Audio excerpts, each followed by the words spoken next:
আমি অ্যাসাইনমেন্ট নিতে গেছিলাম কলেজের মধ্যে ফ্রেন্ডের থেকে অ্যাসাইনমেন্টের ফটো তুলতেছিলাম তো আমি আউটড্রেসে যাওয়ার লেগা কলেজের বাইরে একটা সিগনেচার করতে লাগে তো আমি ঠিকই জানতাম না তো আমার সিনিয়র একজন আগে গেছে বাইরে সিগনেচারটা করছো আমি বলছি এমন তো না আমি করছি না মনে হয় আমি করে দিতেছি সিগনেচারটা করার পরেই তারা একজন কারা জানি ফোন করছে কয়েকজন ফোলাবাই নামাইছে আনাইছেরা তারা মানে গালাগালি করছে এরপর আমি কিছু গাল দিয়েছি ওদের এইসব এরপর আরও সেই এবিপি তন্ময় কারণ উদিপুর গেছিল আমার ধমকে দিচ্ছে মুখ খারাপ করছে ফোনের ভিতরে ও তুই দাঁড়া আমি আইতাছি তো আমার বলে ভিতরে নিয়ে ঢোয়াইব হয়তো এরা আইতাছে সবাই এরপরে আবার জিবি বাজারের অনিকেত এর ঢাকায় আনছে সবাই আইসা আইসেরা কথাবার্তি কইছে গোয়াইসেরা বাইরেছে গাড়ি লিয়া মদ খাইছে সবাই মিলে সেটা মদ খাই এরপরে আইসে কলেজের মধ্যে এরপর আবার তন্ময় এসে আইসেরা প্রথমে আট করছে এরপরে সবাই মিলে তারা 30 থেকে 40 জন মিলে সেটা আমার মাসে কলেজের ভিতরে এবিপির ইয়ার ভিতরে 10 জানলা বন্ধ করে মারছে সব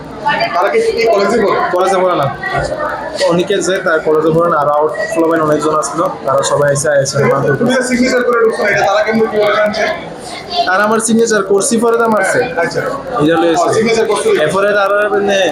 অ্যাটিটিউড বলে দেখাই আমি কি হিসেবে এরপরে বাইরের থেকে মদ খেয়ে এসে এরপরে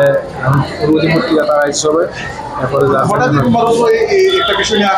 তারপরে যাই যেতে পারে ফাইবার ছিল রড ছিল রড দিয়ে মারছে স্টামা ছিল এরপরে কাঠের কি তাদের ইংলিশে মাথায় চলে গেছে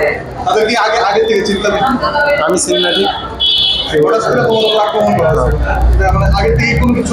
কোনো কিছু না কেউ আমি কোনো বেজাল নাই তার লোকে আমি কোনো খারাপ ব্যবহার করছি না তারা মানে মুখ খারাপ কোনো করছে এরপরে তুই ভিতরে এলে তোর কথা আছে ভিতরে নিয়ে বয়সে এরপরে পুলিশ এসে rhythm Das BBMC second semester